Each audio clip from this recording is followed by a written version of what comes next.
عليكم ورحمة الله وبركاته. الحمد لله رب العالمين والصلاة والسلام على سيدنا محمد وعلى آله وصحبه أجمعين وما توفيقي إلا بالله لا حول ولا قوة إلا بالله العلي العظيم سبحانك لا علم لنا إلا ما علمتنا إنك أنت العليم الحكيم.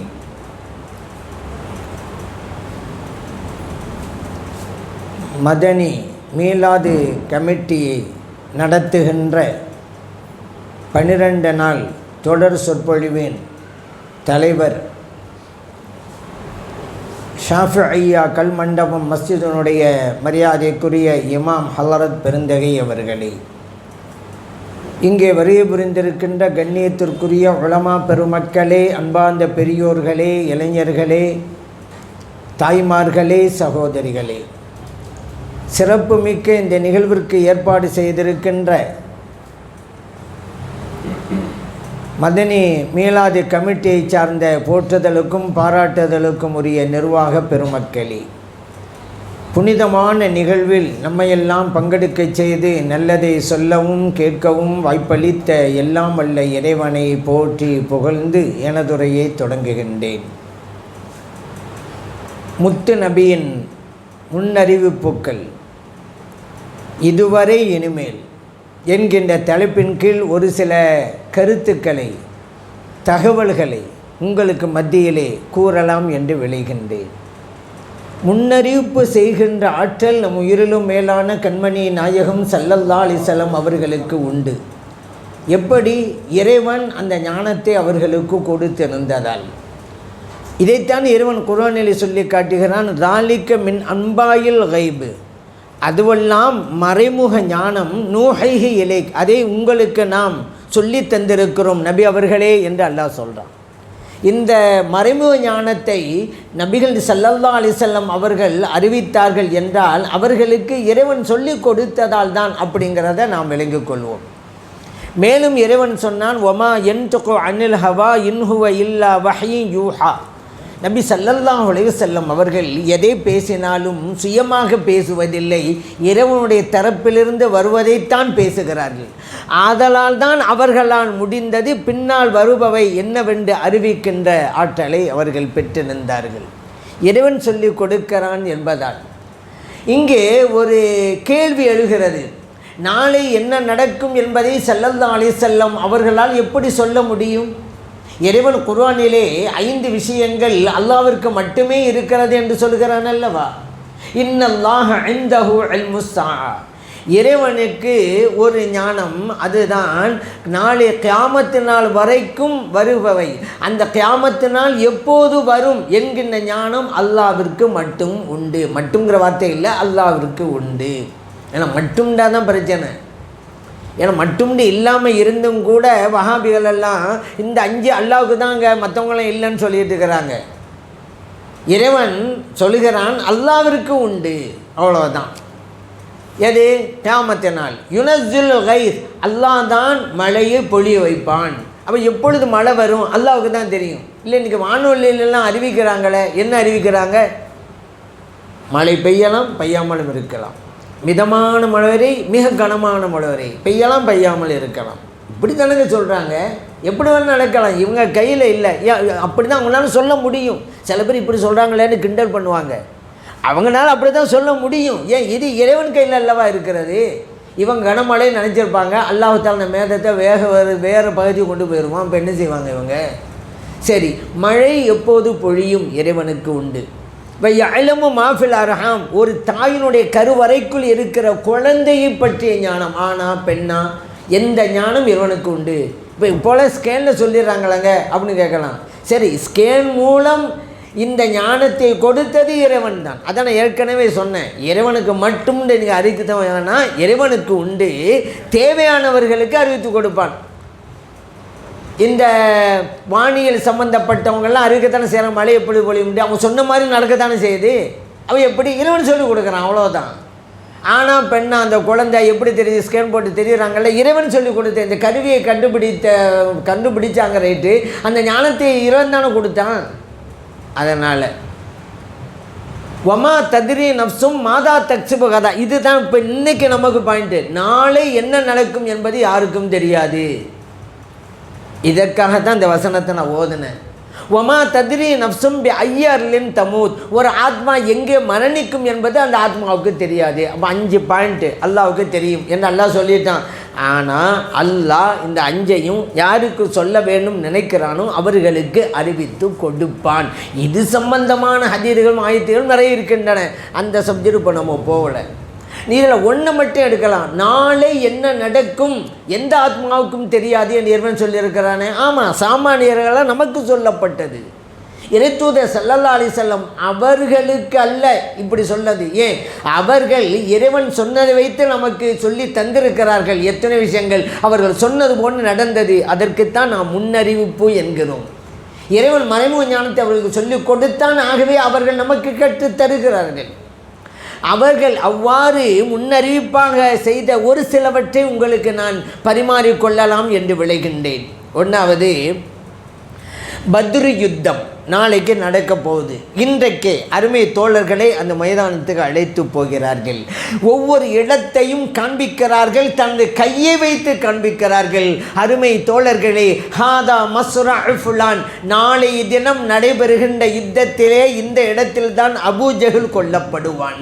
வஹாதா மஸ்ரா ஃபுலான், இந்த இடத்தில் தான் உத்பா கொல்லப்படுவான். வஹாதா மஸ்ரா ஃபுலான், இந்த இடத்தில் தான் ஷைபா கொல்லப்படுவான் என்று முக்கிய தலைவர் எல்லாம் குறைஷியோட முக்கிய தலைவர்களை எல்லாம் அறிவிக்கிறார் நபி ஸல்லல்லாஹு அலைஹி வஸல்லம் அவர்கள். சும்மா கண் பார்வையாக அங்க இங்கன்னு சொல்லலை, கை வைத்து காண்பிக்கிறார்கள்.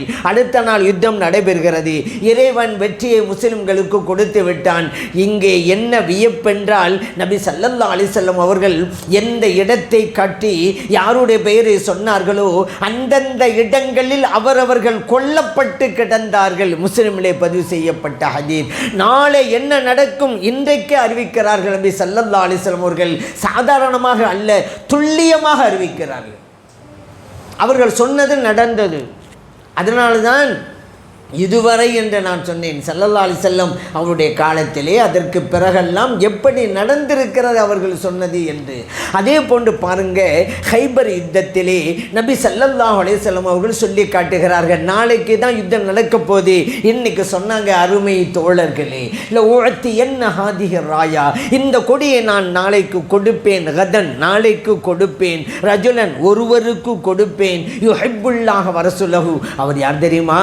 அல்லாஹ்வை நேசிக்கிறார். அல்லாஹ்வுடைய ரசூல் ஸல்லல்லாஹு அலைஹி வஸல்லம் அவர்களையும் நேசிக்கிறார். அது மட்டுமா, யுஹிப்புல்லாஹு வரசூலுஹு, அல்லாஹ் அவர்களை நேசிக்கிறான். அல்லாஹ்வுடைய ரசூல் ஸல்லல்லாஹு அலைஹி வஸல்லம் அவர்களும் அவர்களை நேசிக்கிறார்கள். அப்படிப்பட்டவருடைய கையிலே நாளைக்கு நான் கொடியை கொடுக்க போறேன். யஃப்தஹுல்லாஹு அலைஹி, இதுதான் இப்போ நமக்கு பாயிண்ட் நாங்கள் சொல்ல போறது. அவர் மூலம் நாளைக்கு இறைவன் வெற்றியை தருவான் சொல்லிட்டாங்க. அடுத்த நாள் எல்லா தோழர்களும் ஆர்வத்தோடு இருக்கிறாங்க. நபி ஸல்லல்லாஹு சொன்னாங்களே, நாளைக்கு நான் கொடியை கொடுப்பேன்ட்டு, அந்த நபர் நானாக இருக்கக்கூடாதா? இப்படி ஏங்கினார்கள். நானாக இருக்கக்கூடாதா? ஒவ்வொருவரும் ஏங்கினார்கள். அந்த தலைமையை ஏற்க வேண்டும் என்பதால் அல்ல, நபி ஸல்லல்லாஹு அலைஹி வஸல்லம் அவர்கள் சொன்ன அடைமொழிக்காக நான் ஒருவருக்கு கொடுப்பேன். அவர் யார்? அல்லாஹ்வை நேசிப்பவர், அல்லாஹ்வுடைய ரசூல் ஸல்லல்லாஹு அலைஹி வஸல்லம் அவர்கள் நேசிப்பவர். இப்படிப்பட்ட ஒரு சான்றிதழ் அல்லாஹ்வுடைய ரசூல் ஸல்லல்லாஹு அலைஹி வஸல்லம் அவர்களால் கொடுக்கப்படுகிறது என்றால் வேறென்ன வேண்டும் இந்த உலகத்தில்? இதை விட நற்சான்றிதழ். ஆகவே தான் நானாக இருக்க வேண்டும் என்று ஏங்குகிறார்கள். ஹலரத் உமர் ரலியல்லாஹு அன்ஹு அவர்கள் கூட சொல்றாங்க, என்றைக்குமே நான் தலைமைத்துவத்தை விரும்புவதில்லை, ஆனால் அன்றைக்கு விரும்பினேன். எனக்கு ஸல்லல்லாஹு அலைஹி வஸல்லம் அவர்கள் கொடியை கொடுக்க கூடாதா? அப்படியான நான் தளபதியாக இருப்பேனே அந்த படைக்கு என்று விரும்பினார்கள். அவங்களே சொல்றாங்க, நான் விரும்பினேன். ஏன்? அந்த ஒரு வார்த்தைக்காக. அல்லாஹ்வை நேசிப்பவர், அல்லாஹ்வுடைய ரசூல் ஸல்லல்லாஹு அலைஹி வஸல்லம் அவர்கள் நேசிப்பவர். என் கையில் கொடி கொடுக்கப்பட்டா அல்லாஹ்வையும் அல்லாஹ்வுடைய ரசூல் ஸல்லல்லாஹு அலைஹி வஸல்லம் அவங்களையும் நேசிக்கிறேன் என்கின்ற அந்த ஒரு சிறப்பு சிறப்பு எனக்கு கிடைத்து விடும் அல்லவா, ஆகவே அதை நான் விரும்பினேன் என்றார்கள். எல்லோரும் கூடியிருக்கிற நேரத்தில் உமர் ரலியல்லாஹு அன்ஹு தங்களுடைய காலை உயர்த்தி உயர்த்தி காண்பிக்கிறார்கள். தன்னுடைய முகத்தை சலாசலம் பார்க்கட்டும், என்னை கூப்பிடட்டும், அந்த கொடியை தரட்டும் அப்படிங்கிறதுக்காக கால்களை உயர்த்தி உயர்த்தி காமிக்கிறார்கள் முன் தெரிவதற்காக. அந்த நேரத்தில் ஹலரத் அலி ரலியல்லாஹு அன்ஹு அவர்கள் அங்கே இல்லை. ஆனால் நபி ஸல்லல்லாஹு அலைஹி வஸல்லம் அவர்கள் ஐன அலி, அலி எங்கே என்று கேட்டார்கள். அருமை தோழர்கள் சொன்னார்கள், யார சொல்லலாம், அவர்கள் கண்வழியால் பாதிக்கப்பட்டிருக்கிறார்கள், ஆகவே அவர்கள் வர முடியவில்லை, அழைத்து வாருங்கள் என்றார்கள். நபி ஸல்லல்லாஹு அலைஹி வஸல்லம் அவர்கள் அழைத்து வரப்பட்டது. தங்களுடைய முபாரக்கான உமிழ்நீரை எடுத்து அந்த கண்களிலே உமிழ்ந்தார்கள், வைத்தார்கள். அப்பொழுது கண் நோய் போய்விட்டது. கண் நோய் போய்விட்டது என்பது மட்டுமல்ல, கண் நோய் இருந்தது என்கின்ற அடையாளமும் போய்விட்டது. ஹதீஸில் அப்படித்தான் பதிவு செய்யப்பட்டிருக்கிறது. யுத்தம் நடக்கிறது, வெற்றியும் கிடைக்கிறது. புகாரிலே பதிவு செய்யப்பட்ட ஹதீஸ். நாளைக்கு யுத்தம் நடைபெறும், வெற்றி நமக்கு கிடைக்கும் என்று இன்னைக்கு அறிவிக்கிறாங்க. வெற்றி கிடைக்கிறது. அவர்கள் செய்த அறிவிப்பு நிறைவேறுகிறது, முன் அறிவிப்பு நிறைவேறுகிறது. இதுதான் இறை தூதர் ஸல்லல்லாஹு அலைஹி வஸல்லம் அவர்கள். அதே போல மூத்தாங்கிற யுத்தம், சிரியா நாட்டில் ஷாமில் இருக்கக்கூடிய இடம்தான் மூத்தா. படையை அனுப்பி வைக்கிறார்கள் நபி ஸல்லல்லாஹு அலைஹி வஸல்லம் அவர்கள். போகின்ற போது ஸைத் இப்னு ஹாரிஸா ரலியல்லாஹு அன்ஹு அவங்கள தளபதியாக நியமிக்கிறாங்க. நபி ஸல்லல்லாஹு அலைஹி வஸல்லம் அவருடைய வளர்ப்பு மகன் தான் ஸைத் இப்னு ஹாரிஸா ரலியல்லாஹு அன்ஹு அவர்கள். அவர்கள் தான் அந்த படைக்கு தளபதி. போகின்ற போதே சொல்கிறாங்க அருமை தோழர்களுக்கு, அருமை தோழர்களே, இவர்கள் தான் உங்களுக்கு தளபதி. யார்? ஸைத் இப்னு ஹாரிஸா ரலியல்லாஹு அன்ஹு அவர்கள். இன் குத்தில, யுத்தம் நடைபெற்று கொண்டிருக்கும் போது அவர்கள் ஷஹீதாக்கப்பட்டு விட்டால் ஜாஃபர் இப்னு அபி தாலிப், ஜாஃபர் ரலியல்லாஹு அன்ஹு அவங்கள தளபதியாக நீங்கள் நியமித்துக் கொள்ளுங்க. வயின் குத்தில, அவர்களும் ஷஹீதாக்கப்பட்டு விட்டால் அப்துல்லாஹ் இப்னு ரவாஹா, அப்துல்லாஹ் இப்னு ரவாஹா ரலியல்லாஹு அன்ஹு அவங்கள தளபதியாக நியமித்து கொள்ளுங்க என்று சொல்லி அனுப்புகிறாங்க. அந்த மாதிரி போகிறாங்க சஹாபா பெருமக்கள். யுத்தம் நடைபெறுது. ஸைத் இப்னு ஹாரிஸா ரலியல்லாஹு அன்ஹு ஷஹீதாக்கப்படுறாங்க. ஜாஃபர் ரலியல்லாஹு அன்ஹு கொடியை பிடித்து கொண்டு தளபதியாக இருந்து கொண்டு யுத்தம் நடத்துகிறாங்க. அவங்களும் ஷஹீதாக்கப்படுறாங்க. அதுக்கு பிறகு அப்துல்லாஹ் இப்னு ரவாஹா ரலியல்லாஹு அன்ஹு கொடியை கையிலே ஏந்தி யுத்தத்தை தொடர்றாங்க. அவங்களும் ஷஹீதாக்கப்படுகிறாங்க. இப்பொழுது ஹாலித் இப்னு வலீத் ரலியல்லாஹு அன்ஹு தளபதியாக நியமிக்கப்படுறாங்க. யுத்தம் நடக்கிறது, வெற்றியும் கிடைக்கிறது. இந்த செய்திகளை எல்லாம் நபி ஸல்லல்லாஹு அலைஹி வஸல்லம் அவர்கள் மதீனாவில் இருந்து கொண்டு சொல்லுகிறார்கள். அப்போதைக்கு சொல்றாங்க, அருமை தோழர்களே, இப்போது ஸைத் ரலியல்லாஹு அன்ஹு ஷஹீதாக்கப்பட்டுட்டாங்க அப்படிங்கிறாங்க. அதுக்கு பிறகு அருமை தோழர்களே, இப்போது ஜாஃபர் ரலியல்லாஹு அன்ஹு ஷஹீதாக்கப்பட்டுட்டாங்க அப்படிங்கிறாங்க. இன்னும் கொஞ்சம் நேரம் போகிறது, அப்துல்லாஹ் இப்னு ரவாஹா ரலியல்லாஹு அன்ஹு அவங்களும் ஷஹீதாக்கப்பட்டுட்டாங்கிறாங்க. அதுக்கு போய் சொல்றாங்க, அதுக்கு பிறகு அல்லாஹ்வுடைய வாள் ஹாலித் இப்னு வலீத் ரலியல்லாஹு அன்ஹு தலைமை ஏற்கிறாங்க. வெற்றியும் கிடைக்கிறது என்பதை அருமை தோழர்களுக்கு துல்லியமாக அறிவித்து கொடுத்து கொண்டே இருக்கிறார்கள். நேரடி ஒளிபரப்பை போல, நேரடி ஒளிபரப்பு அங்கே நடக்கிறது அப்படியே சொல்கிறாங்க. புகாரிலே பதிவு செய்யப்பட்ட ஹதீஸ். இங்கே நமக்கு பாயிண்ட் அந்தமா எங்கோ இருப்பதை இங்கு பார்க்கிறார்கள் என்பதற்காக இந்த ஹதீஸை நான் கொண்டு வரல. அது ஆச்சரியம். மறைமுக ஞானம் உண்டுங்கிறது அது ஒரு ஆதாரம் தான். ஆனால் அதற்காக இந்த ஹதீஸ் இப்போது நான் கொண்டு வரலை. இந்த யுத்தத்திலே யார் ஷஹீதாக்கப்படுவார்கள், எந்த தளபதி ஷஹீதாக்கப்படுவார்கள்ங்கிறது போகும்போதே சொல்லி அனுப்புனாங்களே நபி ஸல்லல்லாஹு அலைஹி வஸல்லம் அவர்கள். அந்த முன்னறிவிப்பை தான் இப்போ நான் உங்களுக்கு சொல்கிறேன். நினைச்சு பாருங்க எப்படி இருக்கும் சாமானிய மனிதராக இருந்தால். அப்போ ஸல்லல்லாஹு அலைஹி வஸல்லம் சொல்லிவிட்டாங்களே, இவர் ஷஹீதானா அவர் அடுத்தவர் தாண்டு அப்படின்டா அவர் ஷஹீது தான். சந்தேகம் இருக்காங்க? ஸல்லல்லாஹு சொல்லிவிட்டா நடக்கத்தானே போகுது. ஸைத் ரலியல்லாஹு அன்ஹு ஷஹீதாக்கப்பட்டு விட்டால் அடுத்து ஜாஃபர் ரலியல்லாஹு அன்ஹு அவர்கள் தளபதி என்று சொல்கின்ற போதே ஸைத் ரலியல்லாஹு அன்ஹு அவர்கள் அந்த யுத்தத்திலே ஷஹீதாக்கப்படுவார்கள். ஊர்ஜிதமாகிவிட்டது. அப்படி இருந்தும் கூட மகிழ்ச்சியோடு போனாங்க பாருங்க ஸைத் ரலியல்லாஹு அன்ஹு. அங்கே தாங்க நிற்கிறாங்க சஹாபா பெருமக்கள்.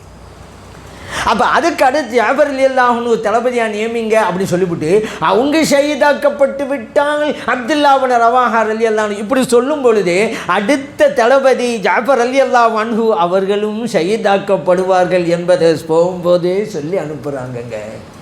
எப்படி இருக்கும் சாமானியர்களாக இருந்தால் அப்போ போகிறோம் இனி அவ்வளவுதான் திரும்ப வரமாட்டோம் என்று கவலைப்படுவோர்கள் இருக்கிறார்கள். இங்கே இவர்கள் போகிறோம் திரும்ப வரமாட்டோம் என்று மகிழ்ச்சி அடைந்தார்கள். காரணம் ஷஹீதுடைய மர்த்தபா நமக்கு கிடைக்கப் போகிறது என்று இங்கு தான் நிற்கிறார்கள் சஹாபா பெருமக்கள். அதற்கு பிறகு அப்துல்லா இப்னு ரவாஹா ரலியல்லாஹு அன்ஹு, இங்கே யோசிச்சு பார்த்தீங்களா, அப்துல்லா இப்னு ரவாஹா ரலியல்லாஹு அன்ஹு ஷஹீதாக்கப்பட்டு விட்டால் அதுக்கு அடுத்து யார் என்றாலும் சலாஞ்சம் சொல்லி அனுப்பலை. ஏன்? அது அவர்களே தெரிந்து கொள்ளட்டும் என்பதனால இங்கே போகின்ற போதே சொல்லி அனுப்புகிறார்கள் என்றால் இந்த மூவரும் அங்கே ஷஹீதாக்கப்படுவார்கள் என்பதை முன்னறிவிப்பு செய்கிறார்கள் எங்கள் நபி ஸல்லல்லாஹு அலைஹி வஸல்லம் அவர்கள். இதுதான் அவர்கள் இதுதான் அவர்களுடைய மறைமுக ஞானம், இதுதான் அவர்களுடைய இல்முல் கைப். அல்லாஹ் அவர்களுக்கு சொல்லிக் கொடுத்த மறைமுக ஞானம் என்பது இதுதான். சொன்னது போன்று நடந்தது, சொன்னது போன்று நடக்கும் என்கின்ற நம்பிக்கையும் அவர்களிடம் இருந்தது. அதை சந்தோஷமாக ஏற்றுக்கொண்டு தான் செல்கிறார்கள். அவர்கள் தான் சஹாபா பெருமக்கள். அதே போல் ஸல்லல்லாஹு அலைஹி வஸல்லம் அவர்கள்ட்ட அவருடைய துணைவியார்கள் வந்து கேட்டாங்க, யார சொல்லலாம், இந்த உலகத்திலிருந்து தாங்க போனதுக்கு பின்னால் உங்களை முதலாக வந்து சந்திக்கக்கூடியவர், எங்களில் முதலாக சந்திக்கக்கூடியவர் யார் என்று துணைவிமார்கள் கேட்குறாங்க. ஐயுனா அஸ்ரஉ பிக லுஹூகன், நீங்கள் இந்த உலகத்தில் போயிடுவீங்க, உங்கள் துணைவியால் நாங்கள் இருக்கிறோம், யார் எங்களை ஃபஸ்ட்டு மூத்தா போவோம்? அதான் கேள்வி. மூத்தா போகண்டா முதலாக உங்களை வந்து சந்திக்க வர்றோம்னு அர்த்தம். இப்போ நபி ஸல்லல்லாஹு அலைஹி வஸல்லம் அவர்கள் பேரை சொல்லலை. என்ன சொன்னாங்க? அத்துவலு குன்ன எதன், உங்கள்கிட்ட யாருடைய கை நீளமாக இருக்குதோ அவங்க தான் என்னை ஃபஸ்ட்டு சந்திக்க வருவாங்க அப்படின்ட்டாங்க. இப்போ வந்தால் என்ன செய்வாங்க? சாமானிய பொம்பளாக இருந்தால் முடி என் கை குட்டை கையாக இருந்தால் நல்லதாச்சு அப்படின்னு நினைப்பாங்க. ஏன்? மூத்தா யாருங்க விரும்புகிற அந்த காலத்தில்? விரும்புகிறது இல்லையே. கஷ்டத்தில் அனுபவிக்க போக கூட எல்லாருக்கும் மூத்து வருது, எனக்கு மட்டும் மூத்து வர மாட்டேங்குதா என்று புலம்புறாங்களே தவிர, இப்படி புலம்பு பற்றி இசலாச்சா வந்து நின்றாங்கன்னு வச்சுக்கிறோங்க. சரி சரி வாங்க வாங்க என்னை கொண்டு போகணும்னு சொல்லுவார். சும்மா ஒரு பேச்சுக்கு சொன்னால் எங்கே வந்தீங்க அப்படின்ட்டுவார். அப்படி தான் இருக்குது. ஆனால் அங்கே குச்சி வைத்து அளந்து பார்க்குறார்கள். எங்கையும் நீளமாக இருக்கக்கூடாதா, எங்கேயும் நீளமாக இருக்கக்கூடாதா? அப்போ ஸல்லல்லாஹு அலைஹி வஸல்லம் அவங்க நான் ஃபஸ்ட்டு போய் சந்திச்சிருவோம்ல அப்படின்னு குச்சி வச்சு அளந்து பார்க்குறாங்கங்க. ஆனால் நபி ஸல்லல்லாஹு அலைஹி வஸல்லம் அவர்கள் இந்த கையை சொல்லவில்லை. உங்களில் யார் தர்மம் அதிகம் செய்கிறாரோ அந்த துணைவி தான் என்னை முதலாவதாக சந்திப்பாள். தர்மத்துக்கு உண்டான சிறப்பு புரியுதா உங்களுக்கு? சாதாரண ஒன்று இல்லைங்க. கொடை, தர்மம், இதெல்லாம் அல்லாஹ்வுடைய பண்புங்க. கொடைக்கு எவ்வளோ பெரிய தன்மை இருக்குது தெரியுமா? கிதாபில் எழுதுகிறாங்க, ஒரு மனிதன் வலியுள்ளாவாக ஆக வேண்டும் சொன்னால், விலாயத்து கொடைக்கணும்னு சொன்னால் கொடைத்தன்மை இருக்க வேண்டும். சில நிபந்தனைகள் போடுறாங்க, அதில் கொடைத்தன்மையும் உண்டுங்க. ஒரு ஆள் நல்லா தொழுகிறாரு, நல்லா நோன்பு வைக்கிறாரு, தக்குவா இறைச்சம் பாவமெல்லாம் செய்கிறதில்லை, ஆனால் பகையில் கஞ்சன்னு வச்சுக்கிறோங்க. இவர் ஆபிதாக வேண்டா இருக்கலாமே தவிர வலியுள்ளாவாக இருக்க முடியாதுங்க. ஏன்? வலியுள்ளா என்பதற்கு நிபந்தனைகளில் கொடைத்தன்மை, இறைவனுடைய பண்பு, அது பிறருக்கு கொடுப்பது என்பது. பாருங்க, ஸல்லல்லாஹு அலைஹி வஸல்லம் துணைவியர்களில் அவர்களை சந்திக்கக்கூடியவங்க முதலாக இருக்கக்கூடிய யார்? கொடைத்தன்மை உள்ளவர்கள். நம்ம கூட சொல்லுவோம்ல, அவர் கை விசாலமான கையுங்க அப்படிமல்லவா? அதுக்கு தான் அரபி மொழியில் அங்கெல்லாம் நீளமான கை அப்படின்னா நல்லா கொடுப்பாங்க அப்படிங்கிறதுக்கு. கடைசியில் சௌதா ரலியல்லாஹு அன்ஹா அவங்க தான் முதலாக வஃபாத்தானாங்க. துணைவியர்களில் அதிகம் தர்மம் செய்கின்ற சிந்தனை கொண்டவர்கள் சௌதா ரலியல்லாஹு அன்ஹா அவர்கள். புகாரிலே பதிவு செய்யப்பட்ட ஹதீஸ். சரி, ஸல்லல்லாஹு சொன்னாங்கல்ல, உங்களில் யார் கொடைத்தன்மை அதிகம் இருக்கிறதோ அவர் தான் என்னை கொண்டு வந்து என்னிடம் வந்து சேர்வாள்னு சொன்னாங்கல்ல. சொன்ன மாதிரி நடந்துச்சுல. சௌதா ரலியல்லாஹு அன்ஹா தானே முதலாக போனாங்க. அதே போல் தான் ஃபாத்திமா ரலியல்லாஹு அன்ஹா அவங்ககிட்ட ஸல்லல்லாஹு அலைஹி வஸல்லம் மெதுவாக ரகசியமாக பேசுகிறாங்க. எல்லா துணைமார்களும் இருக்கிறாங்க. அந்த ரகசியமாக சொன்னாங்க, அழுதாங்க ஃபாத்திமா ரலியல்லாஹு அன்ஹா. அடுத்து இன்னொரு ரகசிய செய்தி, சிரித்தாங்க ஃபாத்திமா ரலியல்லாஹு அன்ஹா. ஏன் இப்படி செஞ்சீங்கன்னு ஆயிஷா சித்தியக்கா ரலியல்லாஹு அன்ஹா கேட்டபோது பின்னால் பின்னால் விளக்கம் கொடுத்தாங்க ஃபாத்திமா ரலியல்லாஹு அன்ஹா. நபி ஸல்லல்லாஹு அலைஹி வஸல்லம் என்னட்ட முதலாவதாக சொன்ன ரகசிய செய்தி என்ன தெரியுமா? எனது அன்பு மகளே, ஜிப்ரீல் அலைஹிஸ்ஸலாம் அவர்கள் ஒவ்வொரு ஒவ்வொரு வருடமும் ஒரு தடவை குர்ஆனை என்னிடம் எடுத்து கட்டுவார்கள். இந்த வருடம் 2 தடவைகள் காட்டிவிட்டார்கள். என்னுடைய இந்த உலகத்தின் தவணை காலம் நெருங்கி விட்டது, கூடிய விரைவில் உங்களை நான் பிரிய போகிறேன் என்றார்கள். என்னால் தாங்க முடியவில்லை. ஆகவே நான் அழுதேன். அடுத்த செய்தி, ஃபாத்திமா என்னை முதலாக சந்திக்கக்கூடியவர், நம் குடும்பத்தில் என்னை முதலாக சந்திக்கக்கூடியவர் நீதானம்மா அப்படின்னாங்க. நான் சிரித்தேன் என்றார்கள். புகாரிலே பதிவு செய்யப்பட்டது. பார்த்தீங்களா? இதுதான். ஏன் வெறுமனே தந்தை என்று மட்டும் அவர்கள் அறிந்திருக்கவில்லை, அல்லாஹ்வுடைய ரசூல் ஸல்லல்லாஹு அலைஹி வஸல்லம் என்று அறிந்திருந்தார்கள். வெறுமனே தந்தைண்டா இப்போ உங்கள் மகள்கிட்ட சொல்லுங்கள்.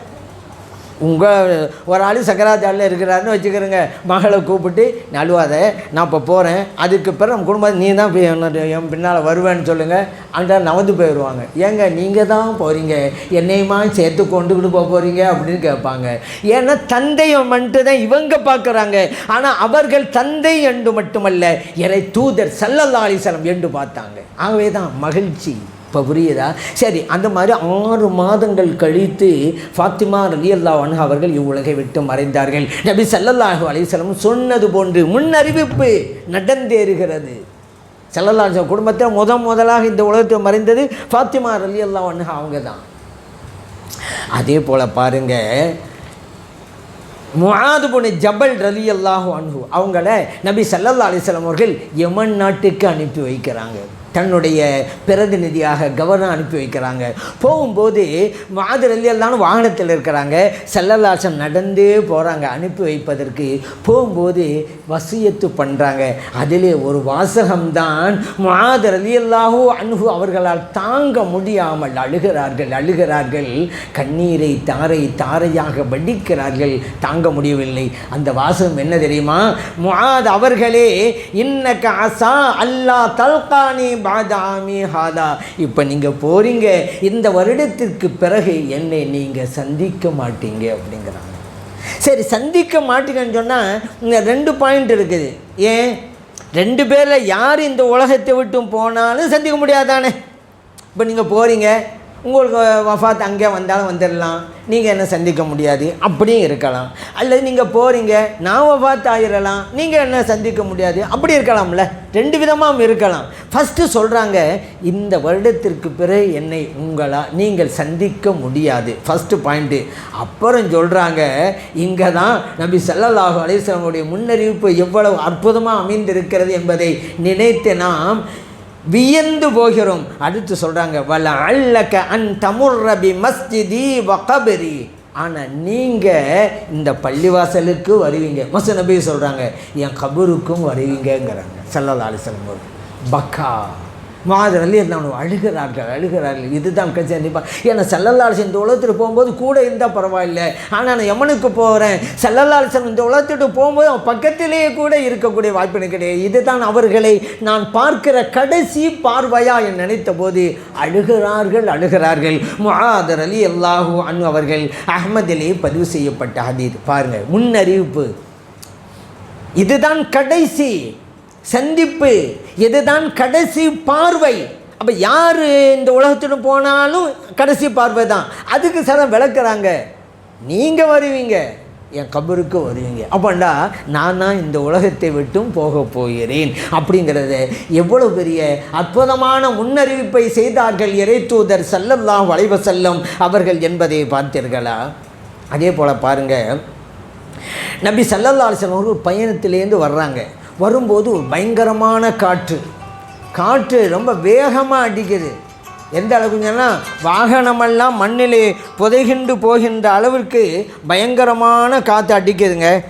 இந்த நேரத்திலே தான் நபி ஸல்லல்லாஹு அலைஹி வஸல்லம் அவங்க சொல்கிறாங்க, இந்த காற்று ஒரு முனாஃபிக்குனுடைய மௌத்தை அறிவிக்கிறது அப்படிங்கிறாங்க. இந்த காற்றை ஏன்னா மதீனா ஷெரீஃப் இன்னும் போகலை, பயணத்தான் இருக்கிறாங்க. காற்றை பார்த்தோன்னா மதீனாவில் ஒரு முனாஃபிக் மரணம் அப்படிங்கிறாங்க ஸல்லல்லாஹு அலைஹி வஸல்லம். எனக்கு முனாஃபிக்குடைய மரணத்துக்கு காற்று வேகமானிக்க என்ன சம்பந்தம்? நம்முடைய கேள்வி இது. அல்லாஹ்வுடைய ரசூல் ஸல்லல்லாஹு அலைஹி வஸல்லம் அவர்களுக்கு என்னவென்று தெரியும்? சொல்கிறாங்க, மதீனா ஷெரீஃபுக்கு போன உடனே முனாஃபிக்கின்களில் மிக முக்கியமான ஒருவன் மௌத்தாகி போயிட்டான். ஸல்லல்லாஹு அலைஹி வஸல்லம் அவர்கள் செய்த முன்னறிவிப்பு இது. முஸ்லிம்லே பதிவு செய்யப்பட்டிருக்கிறது. அதே போல் இன்னொன்று, நபி ஸல்லல்லாஹு அலைஹி வஸல்லம் அவர் கூட ஒரு ஆள், அவர் வஹி எழுதுகிற தகுதியை கூட பெற்றார். ஸல்லல்லாஹு அலைஹி வஸல்லம் அவர்கள் சொன்னதெல்லாம் எழுதுவார். கடைசியில் முர்த்தத்தாக போனார். ஏன் தெரியுமா? அல்லாஹ்வுடைய ரசூல் ஸல்லல்லாஹு அலைஹி வஸல்லம் அவர்களை அவமரியாதை செய்ததால் ஈமானை இழந்து போனார். நினைவில் வைங்க, பெரியோர்களை மதிக்க வேண்டும், ஈமான் கிடைக்கும், ஈமானுக்கு பிரகாசமும் கிட்டும். ஆனால் பெரியவர்களை அவமரியாதை செய்தால் இருக்கிற ஈமானை பறிபோய்விடும். இதற்கு எத்தனையோ ஆதாரங்கள் உண்டு. மூசா அலைஹிஸ்ஸலாத்தை சூனியக்காரர்களை மதித்தாங்க, ஈமான் கிடைச்சிருச்சுல. ஏன்? ஒரு நபியை மதித்தாங்க, அதனால் ஈமான்.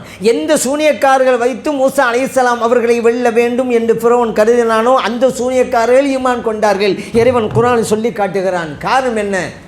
ஒரு மரியாதை. என்ன மரியாதை? மூசா அலைஹிஸ்ஸலாம் பார்த்து கேட்டாங்க, மூசா அலைஹிஸ்ஸலாம் அவர்களே, நீங்கள் உங்கள் கையில் இருக்கிற கைத்தடியை ஃபஸ்ட்டு போடுறீங்களா, அல்ல நாங்கள் கையில் வச்சுருக்க கைத்தடியை ஃபஸ்ட்டு போடட்டுமா? இதான் கேள்வி. ஏன்னா அங்கே அதான போட்டி. ஃபிரௌன் என்ன நினச்சான்? மூசா அலைஹிஸ்ஸலாம் கம்பை போட்டான், பாம்பா மாறிச்சில்ல. அவன் நினச்சி சூனியம்னா, சூனியம்மா சரிங்க, பெரிய சூனியக்காரன் என்கிட்ட இருக்கிறாங்க, அவங்கள்ட்ட மோதி பாருங்க அப்படின்னு தான் போட்டி மாதிரி கொண்டு வந்துட்டான். ஆனால் மூசா அலைஹிஸ்ஸலாம் சூனியம் இல்லை, அது முஅஜிஸா, அற்புதம், அது ஒரு விஷயம். இவங்க போட்டி துவங்க போகுது. அப்போது அந்த சூனியக்காரர்கள் கேட்ட ஒரு கேள்வி அல்லாஹ் குர்ஆனிலே சொல்லி காட்டுறான். நீங்கள் முதலாக போடுறீங்களா, அல்ல நாங்கள் ஃபஸ்ட்டு போடணுமா அப்படிங்கிறது தான். மூசா அலைஹிஸ்ஸலாம் சொன்னாங்க, நீங்கள் ஃபஸ்ட்டு போடுங்க அப்படின்ட்டாங்க. சூனியக்காரர்கள்லாம் போட்டாங்க, பாம்பா மாறிச்சு. கடைசி மூசா அலைஹிஸ்ஸலாம் தன்னுடைய கைத்தடி போட்டாங்க, பெரிய பாம்பா மாறிச்சு. அந்த பாம்புகளை எல்லாம் விழுங்கி விட்டது. மூசா அலைஹிஸ்ஸலாம் விட்டு விட்டார்கள். சரி, இந்த சூனியக்காரர்கள் அப்பொழுது ஈமான் கொள்கிறார்கள். ஏன் ஈமான் நசீப் எப்படி கிடைச்சி? ஒரு மரியாதை. நீங்கள் போடுறீங்களா, நான் போடட்டுமா? அவங்க சொன்ன நினச்சிருந்தா என்ன சொல்லியிருக்கலாம்? இல்லைங்க நாங்கள் தாங்க போடுவோம் சொல்லியிருக்கான். அல்ல நீங்கள் போடுங்க அப்படி சொல்லியிருக்கலாம். ஒரு நபிகிட்ட மரியாதை நடந்தால் ஈமான் இல்லாதவர்களுக்கு ஈமான் கிடைக்கிறது. இப்போ நான் சொல்ல போகிறேன்ல ஒரு நிகழ்வு, ஈமான் இருந்தது, அவமரியாதை செய்ததால் ஈமான் பறிபோனது. என்ன அவமரியாதை? இந்த ஆள் என்ன சொல்லிவிட்டார்? நான் எழுதி கொடுக்கறது தான் இறைத்துவ ஸல்லல்லாஹு அவங்களுக்கே தெரியும்ட்டார். அல்லாஹ்வுடைய கட்டளையை ஸல்லல்லாஹு எழுதுப்பான்னு சொல்லியிருக்கிறாங்க. இன்னும் எத்தனை சஹாபியெல்லாம் இருந்தாங்க. ஆனால் இந்த ஆளுக்கு தெற்பெருமை, கர்வம் தலைக்கேறி விட்டேன். நான் எழுதுறது தான் அவங்களுக்கு தெரியும்.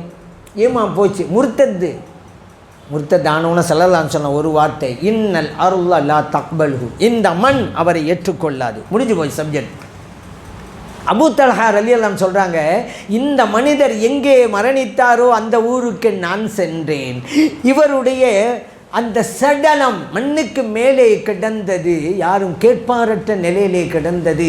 அந்த ஊர் மக்களிடம் கேட்டேன், ஏன் இப்படி போட்டு வைத்திருக்கிறீர்கள், அடக்கம் செய்யக்கூடாதா என்று கேட்டேன். ஊர் மக்கள் சொன்னார்கள், எத்தனை தடவை இதை நாங்கள் அடக்கம் செய்வது?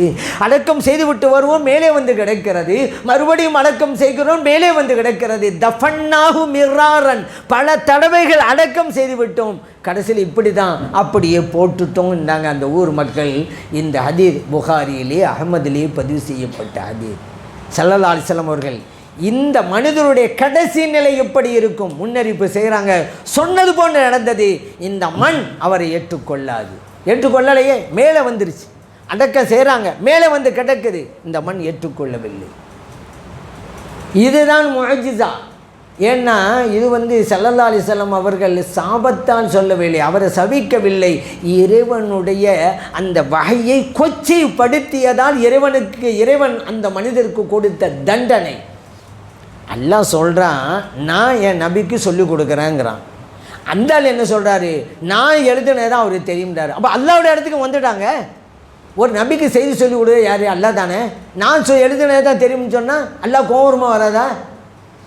அதனால் தான் அவனுக்கு அந்த தண்டனை. நபி ஸல்லல்லாஹு அலைஹி வஸல்லம் அவர்கள் இப்படி ஒரு முன்னறிவிப்பை செஞ்சாங்க. இன்னொரு முன்னறிவிப்பும் உங்களுக்கு இருக்குது. என்ன தெரியுமா? துல் ஹுவைசிரா அத்-தமீமி அப்படின்ற ஒரு ஆள், பனு தமீம் கூட்டத்தை சார்ந்தவர். நபி ஸல்லல்லாஹு அலைஹி வஸல்லம் ஒரு யுத்தத்திலே வெற்றி கிடைத்த கனிமத்து பொருட்களை எல்லாம் அங்கே சஹாபா பெருமக்களுக்கு பங்கீடு செய்து கொடுக்கிறார்கள். அதில் இந்த துல் ஹுவைசிரா தமீமி வர்றாரு, வந்து சொல்கிறாரு, யஅதில் யா ரசூலல்லாஹ். இன்னொரு ரிவாயத்தில் யஅதில் யா முஹம்மத் ஸல்லல்லாஹு அலைஹி வஸல்லம் நீதமாக பங்கீடு செய்யுங்க அப்படிங்கிறாங்க. அவர் இஸ்லாமிய தரப்பில் இருக்கிறவர் தான், முனாஃபிக். ஸல்லல்லாஹு அலைஹி வஸல்லம் பார்த்து இப்போ ஸல்லல்லாஹு சொன்னாங்க, ஃபமை யஅதில் இதா லம் யஅதில், இதாலம் அழிதில் ஃபமை யஅதிலு இதாலம் அழிதில். டப்பா இந்த உலகத்தில் நான் நீதமாக நடக்கலைண்டா வேறு யாரப்பா நீதமாக நடப்பாங்க என்றாங்க நபி ஸல்லல்லாஹு அலைஹி வஸல்லம் அவர்கள். உமர் ரலியல்லாஹு அன்ஹு அந்த நேரத்தில் கோபம் வரும்ல, எல்லா சஹாபாக்களுக்கும் கோபம் வரும். ஆனால் உமர் ரலியல்லாஹு அன்ஹு கோபத்தின் வெளிப்பாடு அப்போதே காட்டுவாங்கல்ல. ஸல்லல்லாஹு அலைஹி வஸல்லம் பார்த்து சொன்னாங்க, யா ரசூலல்லாஹ் அனுமதி கொடுங்க, இவரை கதையை நான் முடிக்கிறேங்கிறாங்க. அல்லாஹ்வுடைய ரசூல் ஸல்லல்லாஹு அலைஹி வஸல்லம் பார்த்து நீதமாக பங்கிட்டு போய் சொல்லுவாரா? இதை நாங்களாம் பார்த்துட்டு இருக்கணுமா? அனுமதி கொடுங்க. ஸல்லல்லாஹு அலைஹி சொன்னாங்க, தாஹு அவரை விடுங்கள். ஏன் இந்த பிரச்சனை இவரோடு முடிவதல்ல, இவருடைய கூட்டத்தினரெல்லாம் பின்னால் வரப்போகிறாங்க. அவங்கெல்லாம் நபி விஷயத்தில் இப்படி தான் இருப்பாங்க. அட்டையானம் சொன்னாங்க நபி ஸல்லல்லாஹு அலைஹி வஸல்லம் அவர்கள். யார் தெரியுமா? பின்னால் வர போகிறாங்கல்ல, இந்த ஆள் துஹைசரத்தமுடைய ஆள். அவங்கெல்லாம் தொழுவாங்க. உங்களுடைய தொழுகையெல்லாம் நீங்கள் அற்பமாக கருதுவீங்க. என்னங்க அவ எவ்வளவு தொழுகிறாங்க, நான்லாம் என்ன தொழுகிட்டேன் நீங்கள் நினைப்பீங்க. அந்த அளவுக்கு தொழுவாங்க. யஹ்கிரு அஹதுக்கும் ஸலாத்துஹு மஅ ஸலாத்திஹிம். யஹ்கிரு அஹதுக்கும் ஸலாத்தஹு மஅ ஸலாத்திஹிம். நீங்கள்லாம் உங்கள் தொழுகையை அற்பமாக நினைப்பீங்க அவங்களுடைய தொழுகையை நீங்கள் ஒப்பிட்டு பார்க்கும்போது. நோன்பு அப்படித்தான். அவங்களாம் என்ன நோன்பு வைக்கிறாங்க, நான்லாம் என்ன நோன்பு வச்சுட்டேன் என்ன நீங்கள் நினைப்பீங்க. அந்த அளவுக்கு வணக்கம். அது மட்டுமா? யக்ரவுனல் குர்ஆனை ஓதுவாங்க. ஆனால் லா யுஜாவிசு தராக்கியஹும். அவர்கள் ஓதுகின்ற அந்த குர்ஆன் அவருடைய தொண்டை குழியை விட்டும் கீழே இறங்காது. அதனால தாங்க ஹஸரத் அலி ரலியல்லாஹு அன்ஹு சொன்னாங்க, அத்திபு அவுலாதக்கும் பிஸலாத். உங்கள் பிள்ளைகளுக்கு 3 கற்றுக் கொடுங்க. என்ன? ஹுப்பி நபிக்கும், நபி ஸல்லல்லாஹு அலைஹி வஸல்லம் அவருடைய மஹப்பத்து, வ ஹுப்பி அஹ்லி பைத்திஹி, நபி ஸல்லல்லாஹு அலைஹி வஸல்லம் உடைய குடும்பத்தினுடைய முஹப்பத்து, வ திலாவத்துல் குர்ஆனை ஓதுதல். இந்த 3ஐயும் சொல்கிறாங்க. சாமானியர் நினைப்பாங்க, என்னங்க இது 3 சொல்லிக் கொடுக்க வேண்டியதுதான், அதில் குர்ஆனை கற்றுக் கொடுக்குறது 3ஆவதாக சொன்னாங்க அப்படின்னு சில பேர் கேட்பீங்க. ஏங்க குர்ஆனை ஓதுறது யாரும் ஓதுவாங்களே? முனாஃபிக்கும் ஓதுவானே, யஹூதி ஓதுவானுங்க. நம்ம காலத்தில் யஹூதி நம்மை விடவும் அழகாக ஓதுவான் யஹூதி. குர்ஆனை ஓதிட்டான், சொர்க்கமா? யஹூதிக்கு சொர்க்கமா? குர்ஆனை ஓதிட்டான். அப்படிங்கிறதுனால இப்போ ஓதிட்டு தானே இருக்கிறான். வெறுமனே குர்ஆனை ஓதி பிரயோஜனம் இல்லைங்க, அது கல்புக்குள்ளே இறங்கணும் அல்லவா? இந்த ஸல்லல்லாஹு அலைஹி வஸல்லம் இந்த கூட்டத்தை அடையாளப்படுத்தும் போது யக்ரவுன குர்ஆனை ஓதுறாங்க. லா யுஜாவிசு தராக்கியஹும், தொண்டைக்குள்ளே விட்டு கீழே இறங்கலன்ட்டாங்க. அப்போ நாட்களில் தான் நிற்கிது. அதனால தான் அலி ரலியல்லாஹு அன்ஹு சொன்னாங்க, உங்கள் பிள்ளைகளுக்கு மஹப்பத்தை ரசூலை கற்றுக் கொடுங்கங்கிறாங்க. ஸல்லல்லாஹு அலைஹி வஸல்லம் மஹப்பத்தை கல்புல வந்துட்டா குர்ஆன் ஓதும்போது உள்ளே இறங்கும். ஸல்லல்லாஹு அலைஹி வஸல்லம் குடும்பத்தின் மஹப்பத்தை சொல்லிக் கொடுங்கங்கிறாங்க அலி ரலியல்லாஹு அன்ஹு. ஏன்? குர்ஆனை ஓதுனா அந்த மஹப்பத்து இருந்தால் தான் கல்புக்குள்ளே இறங்கும். அதனால தான் ஃபஸ்ட்டு இந்த மஹப்பத்தை சொல்லிக் கொடுங்க, அப்புறம் குர்ஆனை ஓதுற சொல்லிக் கொடுங்கங்கிறாங்க அலி ரலியல்லாஹு அன்ஹு அவர்கள். ஏன் இந்த வழிகட்ட கூட்டம்னு ஸல்லல்லாஹு அலைஹி வஸல்லம் சொன்னாங்கல்ல, அவங்களும் குர்ஆன் ஓதனை செய்கிறாங்க. அதுதான் வணக்க வழிபாடு வச்சு ஏமாந்து போவாதீங்க. அவங்க என்ன வணங்குறாங்க, வணங்குறாங்க, அதை வச்சு ஏமாந்து போவாதீங்க. இன்றைக்கி சில அமைப்புகள் எல்லாம் அதை வச்சு தான் மக்களை ஏமாற்றி கொண்டு இருக்கிறாங்க. அல்லாஹ்வுடைய பாதையில் போகிறோம் அப்படின்னு சொல்லி மற்றவங்களும் ஆமாம் அவதான தொழுகிறாங்க. ஏங்க ஸலாத்து சொன்னால் பாருங்கங்க, தொழுதால் பத்தாது, ஈமான் நம்பிக்கை கரெக்டாக இருக்கணும், அப்போ தான் அது பிரயோஜனம். அடுத்து என்ன தெரியுமா சொன்னாங்க ஸல்லல்லாஹு அலைஹி வஸல்லம்? அவர்கள் மார்க்கத்தை விட்டும் வெளியேறி விடுவார்கள், வில்லிலிருந்து அம்பு வெளியேறுவதை போல. எவ்வளோ ஸ்பீடாக போகும் அப்படி போகிறாங்க மார்க்கத்தை விட்டு இவங்க. புகாரிலே பதிவு செய்யப்பட்ட ஹதீஸ். இப்போ ஸல்லல்லாஹு அலைஹி வஸல்லம் சொன்னாங்கல்ல, இப்படியெல்லாம் பின்னால் ஒரு கூட்டம் வரும்ண்டு. நம்ம காலத்தில் பார்க்குறோமா இல்லையா? நம்ம காலத்தில் முன்னறிவிப்பு செய்தது இப்போது நடைபெற்று கொண்டிருக்கிறது. அன்றைக்கி ஹவார்ஜிகள், இப்போ நம்ம காலத்திலும் இல்லை, ஸல்லல்லாஹு அலைஹி வஸல்லம் அவருக்கு பிறகு தாபியன்கள் காலத்துலலாம் ஹவார்ஜிகள் இருந்தாங்க. தாபியன் காலத்திலலாம் அந்த ஹவார்ஜிகளுக்கு சொல்லப்பட்ட ஹவார்ஜி அப்படி தெரியுமா? இப்படி தான் பள்ளியாசலுக்கு போயிடுவாங்க. பள்ளியாசல் போய் தொழுகை என்ன திக்ரு என்ன அப்படியே கிடப்பாங்க. எல்லாம் ஆச்சரியப்படுவாங்க, இவங்களாம் ரொம்ப வணங்குறாங்கல்லேண்டு. இந்த ஹவார்ஜிகளை தான் ஸல்லல்லாஹு அலைஹி வஸல்லம் அப்படி சொன்னாங்க. இன்றைக்கும் பல அமைப்புகள் இந்த இலக்கணத்து பிறான இருக்கிறாங்க. அப்போ பின்னால் நடக்கக்கூடியதை நபி ஸல்லல்லாஹு அலைஹி வஸல்லம் அவர்கள் முன்னறிவிப்பாக செய்தார்கள் என்பதை இதிலிருந்து நாம் புரிந்து கொள்கிறோம். அடுத்ததாக ஸல்லல்லாஹு அலைஹி வஸல்லம் அவர்கள் ஒரு சமயத்தில் துஆ செஞ்சாங்க. அல்லாஹும்ம பாரிக் லனா ஃபீ ஷாமினா வ ஃபீ யமனினா. யா அல்லாஹ், எங்கள் ஷாம் நாட்டுக்கு நீ பரக்கத் செய்வாயா, எங்கள் யமன் நாட்டிற்கு நீ பரக்கத் செய்வாயா. அப்படி சொன்னோன்னே பக்கத்து இந்த தோழர்கள் எல்லாம் வஃபி நஜிதுனா யார சொல்லலாம், எங்கள் நஜிதுக்கும் அந்த மாதிரி இந்த துவா செய்யுங்களேன்னாங்க. நபி ஸல்லல்லாஹு அலைஹி வஸல்லம் அவர்கள் இந்த வேண்டுகோளை கண்டுகொள்ளவே இல்லை. அல்லாஹும்ம பாரிக் லனா ஃபீ ஷாமினா, அல்லாஹும்ம பாரிக் லனா ஃபீ யமனினா, அப்படி தான் துவா செய்கிறாங்க. எங்கள் ஷாமுக்கு யா அல்லாஹ் பரக்கத் செய், எங்கள் யமனுக்கு யா அல்லாஹ் பரக்கத் செய். மறுபடியும் சொல்கிறாங்க சஹாபா பெருமக்கள், வஃபி நஜிதுனா, எங்கள் நஜிதுக்கும் செய்யுங்க யார சொல்லலாம். ஸல்லல்லாஹு சொன்னாங்க, நான் நஜிதுக்கு செய்ய மாட்டேன். ஏன் தெரியுமா, ஹுனாக்க அஸ்ஸலாஸிலு வல் ஃபிதன், அங்கே தானுங்க குழப்பம் ஏற்பட போது. அஸ்ஸலாஸில் திடுக்கம், வல் ஃபிதன் ஃபித்னா குழப்பமும் திடுக்கமும் அங்கே தான் வரும். ஸல்லல்லாஹு அலைஹி வஸல்லம் சொன்னாங்க, அதனால் நான் துவா செய்ய மாட்டேன் அப்படிங்கிறாங்க. இப்படி அப்போ ஏன் இதை நான் சொல்ல வர்றேன்டா, அந்த நஜிதுங்கிறது இன்றைக்கி ரியாதுங்க. அந்த ரியாதில் தான் முஹம்மது பின் அப்துல் வஹாப் பிறந்தார். வஹாபிகளுடைய தலைவர். இன்றைக்கி வஹாபிங்கிறோம்ல, வஹாபினா யார்? முஹம்மது பின் அப்துல் வஹாபை பின்பற்றக்கூடியவர்கள் தான் வஹாபி. அந்த முஹம்மது பின் அப்துல் வஹாப் பிறந்த ஊர் நஜிது. அந்த நஜிதுக்கு தான் அன்றைக்கி சஹாபா பெருமக்கள் வேண்டுகோள் வைக்கிறாங்க, யார ரசூலல்லாஹ் எங்கள் நஜிது துவா செய்யுங்கண்டு. சலாம் சொன்னாங்க, அங்கே தானங்க ஃபித்னா வரப்போகுது, அப்படிங்க துவா செய்யுங்க. அப்போ முஹம்மது பின் அப்துல் வஹாப் பிறந்தது மிகப்பெரிய ஃபித்னா. இதுதான் இன்றைக்கி உலகத்திலே பல முஸ்லிம்களுடைய ஈமான் பறிபோவதற்கு காரணம் வஹாபிசம். அந்த வஹாபிசத்தை தோற்றுவித்தது இந்த முஹம்மது பின் அப்துல் வஹாப். இதை விட ஒரு ஃபித்னா வேறு என்ன இருக்க முடியும்? சலசம் அன்றைக்கே சொன்னாங்க, சொன்னது முன்னறிவிப்பு செய்தது நடந்தேறியது, புகாரிலே பதிவு செய்யப்பட்ட ஹதீஸ். சரி, அதுக்கு பிறகு இன்னொன்று சலாசம் சொல்கிறாங்க, என்ன தெரியுமா, எனக்கு பிறகு ஹிலாஃபத் என்பது 30 வருடங்கள் அப்படிங்கிறாங்க. இதை சஃபீனா ரலியல்லாஹு அன்ஹு அவங்க சொல்லி காட்டுறாங்க. அஹ்மதிலே, அபூதாவுதிலே, திர்மிதிலே பதிவு செய்யப்பட்ட ஹதீஸ். எனக்கு பிறகு ஹிலாஃபத், அதாவது ஹலீஃபா வரக்கூடியது 30 வருடங்கள் தான். அதுக்கு பிறகு மன்னராட்சின்ட்டாங்க. இப்போ நம்மளாம் ஹலீஃபாக்கள் எத்தனை பேர் சொல்கிறோம்? ஹலீஃபாக்கள் எத்தனை பேருங்க? 4 பேர் தானே. அபூபக்கர் சித்திக் ரலியல்லாஹு அன்ஹு, உமர் ரலியல்லாஹு அன்ஹு, உஸ்மான் ரலியல்லாஹு அன்ஹு, அலி ரலியல்லாஹு அன்ஹு, 4 பேர் தான் ஹலீஃபாக்கள். ஸல்லல்லாஹு அலைஹி வஸல்லம் எவ்வளோ அற்புதமாக முன்னெடுப்பு செஞ்சால் பார்த்தீங்களா? இவங்களுடைய வருஷம் என்ன தெரியுமா? சஃபீனா ரலியல்லாஹு அன்ஹா அவங்களே சொல்கிறாங்க, இந்த 30 வருடம் இருந்து எப்படி தெரியுமா, ஏன்னா பின்னால் தான் நடந்தேறியது. சஃபீனா ரலியல்லாஹு அன்ஹா பார்க்குறாங்கல்ல, அவங்க சொல்கிறாங்க, ஸல்லல்லாஹு சொன்னாங்களே ஹிலாஃபத்து 30 வருடங்கள், அது எப்படி இவன் விளக்குறாங்க. அபூபக்கர் சித்திக் ரலியல்லாஹு அன்ஹு ஹலீஃபாவாக இருந்தது 2 வருடங்கள். உமர் ரலியல்லாஹு அன்ஹு அவர்கள் ஹலீஃபா இருந்தது 10 வருடங்கள். உஸ்மான் ரலியல்லாஹு அன்ஹு அவர்கள் ஹலீஃபா இருந்தது 12 வருடங்கள். ஹலரத் அலி ரலியல்லாஹு அன்ஹு ஹலீஃபா இருந்தது 6 வருடங்கள். மொத்தமாக கூட்டுங்க 30, 2, அப்புறம் 10, 12, அது பிறகு 12, 24, பிறகு 6 அலி ரலியல்லாஹு அன்ஹு. அலி ரலி அதோடு முடியுது ஹிலாஃபத். அது பிறகு முஆவியா ரலியல்லாஹு அன்ஹு, அது ஹிலாஃபத் இல்லை, மன்னராட்சி. ஸல்லல்லாஹு எவ்வளோ தெளிவாக சொன்னாங்க பார்த்தீங்களா?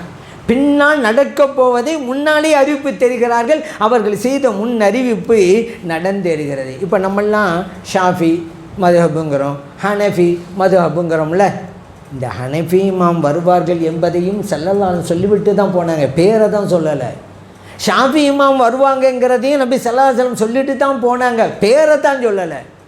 அவங்க சொல்லி போன ஹதீஸ் என்ன தெரியுமா?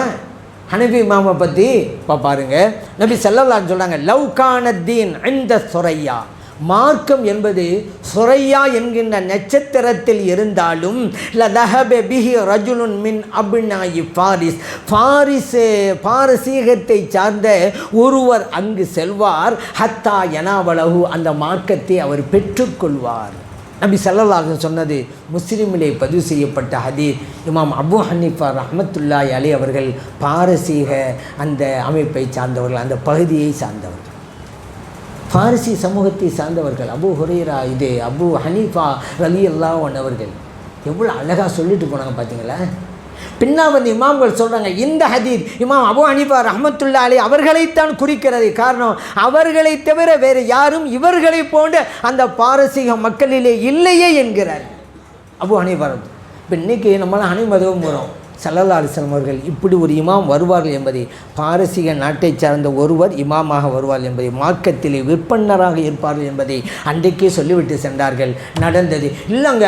இது அபூ ஹனீஃபா ரஹ்மத்துல்லாஹி அவங்களெல்லாம் இல்லை நீங்கள் சொல்கிறீங்களா? வேறு யாரும் சொல்லுங்க. இப்போ ஃபார்சிகளில் குர்ஆன் ஹதீஸ் விளங்கிய ஒரு இமாம் வேறு யாரையும் சொல்லுங்களேன். இல்லைங்க. அப்படியானா இமாம் அபூ ஹனீஃபா ரஹ்மத்துல்லாஹி அவங்கள தான் சொல்லிட்டு போயிருக்கிறாங்க. அதே போல் பாருங்கள், ஷாஃபி இமாம் அவர்களையும் சொல்லிட்டு போனாங்க ஸல்லல்லாஹு அலைஹி வஸல்லம் அவர்கள், லா தசுப்பு குரைஷன், குறைஷிகளை திட்டாதீர்கள்.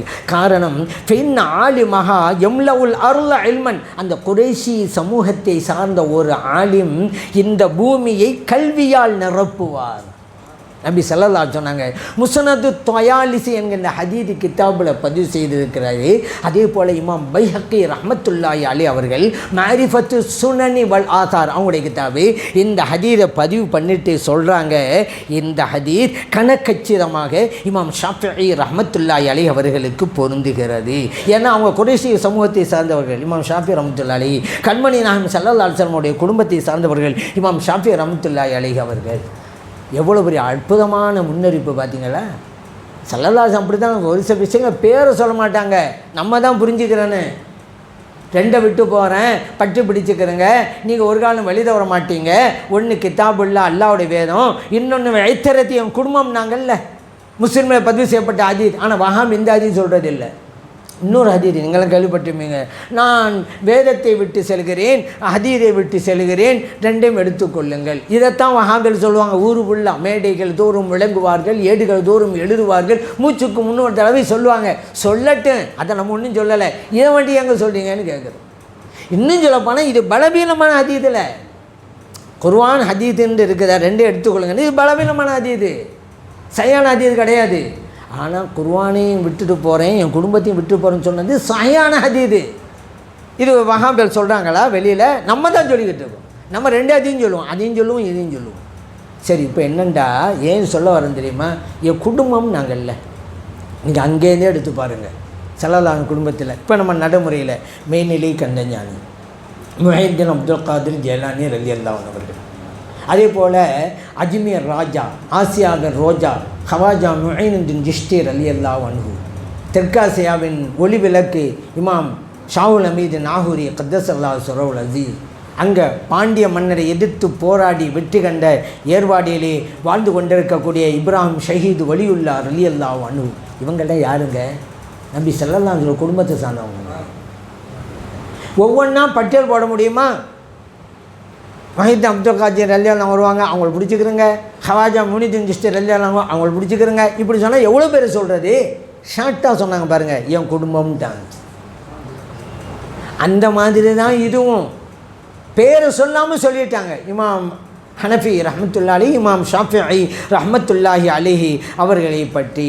இதனால் நபி ஸல்லல்லாஹு அலைஹி வஸல்லம் அவர்கள் முன்னறிப்பு செய்த அத்தனையும் நடந்தேறி இருக்கிறது. பின்னால் நடந்துருச்சுல. சரிங்க, அடுத்து இதுவரையும் நடந்ததை பற்றி போயிடுச்சோம். இனிமேல் நடக்க போது சொல்லியிருக்கிறாங்க. அது காமத்தினோட அடையாளங்கள்னு பார்த்துக்கிட்டாலே மணிக்கணக்கு பேசணும். காமத்தினோட அடையாளங்கள் என்ன சலாசம் சொல்லிவிட்டு போனது அதெல்லாம் நடந்துக்கிட்டு தான் இருக்குது. அதில் மிகவும் குறிப்பாக சொன்னால் இமாம் மஹ்தி அலைஹிஸ்ஸலாம் அவங்க வரப்போகிறாங்க. அதையும் ஸல்லல்லாஹு அலைஹி வஸல்லம் அவர்கள் செய்த முன்னறிவிப்பு. ஆனால் பின்னால் தான் வரப்போகிறாங்க. இன்றைக்கி சில பேர் நான் தான் மஹ்தின்னு சொல்லியிருக்கிறாங்களாமே. அப்படியா? யூடியூப்லலாம் வந்துருச்சு ஒரு ஆள் நான் தான் மஹ்தி நான் தான் மஹ்தின்ட்டு. ஆனால் ஸல்லல்லாஹு அலைஹி வஸல்லம் சொன்ன அறிவிப்பை பார்த்தா இவருக்கு இல்லைன்னு தெளிவாக வழங்கும். ஏன்னு கேட்டால் நபி ஸல்லல்லாஹு அலைஹி சொன்னாங்க, ரஜுலும் மின் அஹ்லி பைத்திங்கிறாங்க, என் குடும்பத்தில் வருவாங்க அப்படிங்கிறாங்க. இவர் வேண்டாம் சொல்லலாம், நான் ஸல்லல்லாஹு அலைஹி வஸல்லம் குடும்பத்தை சார்ந்தவங்க தாங்க அப்படி வேண்டாம் அவர் சொல்லலாம், அது வேறு விஷயம். அடுத்து சொன்னாங்க, என் பேரும் அவர் பேரும் ஒன்றா இருக்கும், என் தந்தையும் பேரும் அவர் தந்தையும் பேரும் ஒன்றா இருக்கும். அப்படின்னா என்ன? முஹம்மத், அந்த மஹ்தி அலைஹிஸ்ஸலாமோட பேரும் முஹம்மதாக இருக்கும், அவங்க வாப்பாவுடைய பேரும் அப்துல்லாவாக இருக்கும். இதில் அடிபட்டு போகுதுல்ல. அதே போல் நபி ஸல்லல்லாஹு அலைஹி வஸல்லம் சொல்கிறாங்க, இது மஹ்தி அலைஹிஸ்ஸலாம் வருகை தருவது உறுதிங்கிறதுக்கு எவ்வளோ அற்புதமான வாசகத்தை போடுறாங்க தெரியுமா? ஸல்லல்லாஹு மஹ்தி அலைஹிஸ்ஸலாம் வராமல் கியாமத்தினால் வராது அப்படிங்கிறதுக்கு ஸல்லல்லாஹு ஒரு உதாரணம், அது அற்புதமான உதாரணம். உலகம் அழிவதற்கு ஒரு நாள் தான் இருக்கிறது ஒரு பேச்சுக்கு. மஹ்தி அலைஹிஸ்ஸலாம் இன்னும் வரல. என்னங்க ஸல்லல்லாஹு சொன்னாங்களே மதியம் வருவாங்கண்டு உலகம் அழிய போகுது, இன்னும் ஒரு நாள் தான் இருக்குது அப்படிங்கிற நிலை ஏற்பட்டாலும் அந்த நாளை இறைவன் மிக நீளமான நாளாக ஆக்கி விடுவான், மதியம் வருவார்கள் அப்படின்றாங்க. ஸல்லல்லாஹு வராமல் கியாமத் கிடையாது. இதுவும் அபூதாவுதிலே பதிவு செய்யப்பட்ட ஹதீஸ். அதாவது சொன்னாங்க, அல் மஹதி மின் இத்ரதி, மஹதி அலைஹிஸ்ஸலாம் என் குடும்பத்தில் வருவார்கள், மின் அவுலாதி ஃபாத்திமா, என் குடும்பம்னு சொன்னால் எவ்வளோ இருக்குதுல்ல, ஃபாத்திமா ரலியல்லாஹு அன்ஹா அவங்களுடைய குடும்பத்தில் தான் வருவாங்க. இதுவும் அபூதாவுதில் தான் பதிவு செய்யப்பட்டிருக்கிறது.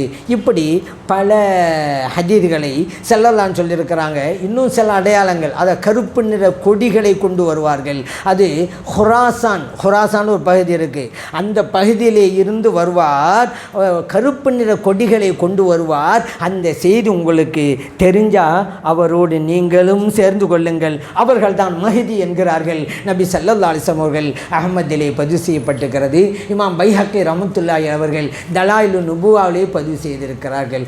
அது அல்லாமல் நிறைய கியாமத் அடையாளம் செலவு சொல்லியிருக்காங்க. ஒரு அந்த சூரியன் இப்போ உதிக்குதுல்ல, சூரியன் இப்போ கிழக்கில் தான் உதிக்குது. கியாமத்தில் நெருங்கும்போது ஒரு தடவை மட்டும் மேற்கிலிருந்து ஒதிக்கும். ஸல்லல்லாஹு சொன்னது ஒரு தடவை தான் அது. இது என்னங்க, அது எப்படிங்க இங்கே இருக்கக்கூடிய அங்கிட்டு போகணும்னு நீங்கள் யோசிக்கலாம், இங்கே இருக்கக்கூடிய அங்கிட்டு போகுது எப்படிங்க யோசிக்கலாம்? ஒன்றும் இல்லை. இப்போ நம்ம காலத்தில் ஒன்றும் பிரச்சனை இல்லை. ஏன்னா சூரியன் உதிக்குது சூரியன் மறையுதுங்கிறது இல்லையே, சூரியன் அந்த இடத்துல தானே இருக்குது. இப்போ உதிக்குது மறையெல்லாம் எதை வச்சு சொல்லிகிட்டு இருக்கோம், எதை வச்சு சொல்கிறோம்? பூமி சுற்றுறதை வச்சு தானே.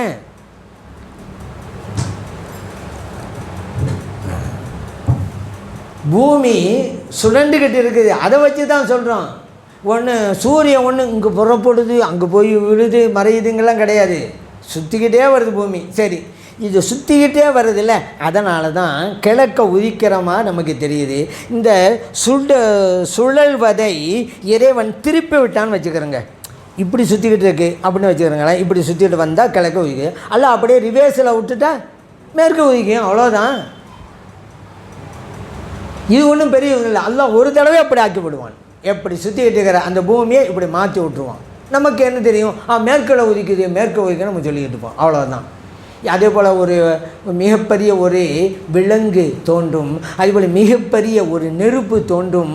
இதுவெல்லாம் மக்களை ஓரிடத்தில் ஒன்று சேர்க்கும் என்கின்ற அடையாளங்கள் நிறைய இருக்கிறது. தஜ்ஜால் வருவான், அதுவும் அடையாளம்தான்.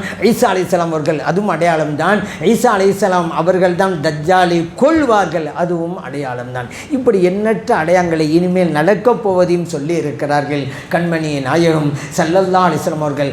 உண்மையில் இறைவனுடைய இறை தூதராக இருக்கிறார்கள் என்பதற்கு மிகப்பெரிய அத்தாட்சி. அவர்கள் சொன்னதெல்லாம் நடந்தேறி இருக்கிறது. இதுவரையில் அத்தகைய நபி ஸல்லல்லாஹு அலைஹி வஸல்லம் உடைய உம்மத்தினராக நாம் இருக்கிறோம். அந்த சிறப்பை இறைவன் நமக்கு தந்திருக்கிறான். எல்லாம் அல்ல இறைவன் இது புரிந்து நடக்கின்ற நல்லவர்களாக நம்மை ஆக்கிருள்வானாக. ஆமீன். அல்ஹம்துலில்லாஹி ரப்பில் ஆலமீன் என்று பிரார்த்தனை செய்து வாய்ப்பளித்த நல்லோர்களுக்கு நன்றி கூறி விடைபெறுகிறேன். அஸ்ஸலாமு அலைக்கும் வரஹ்மத்துல்லாஹி வபரகாத்துஹு.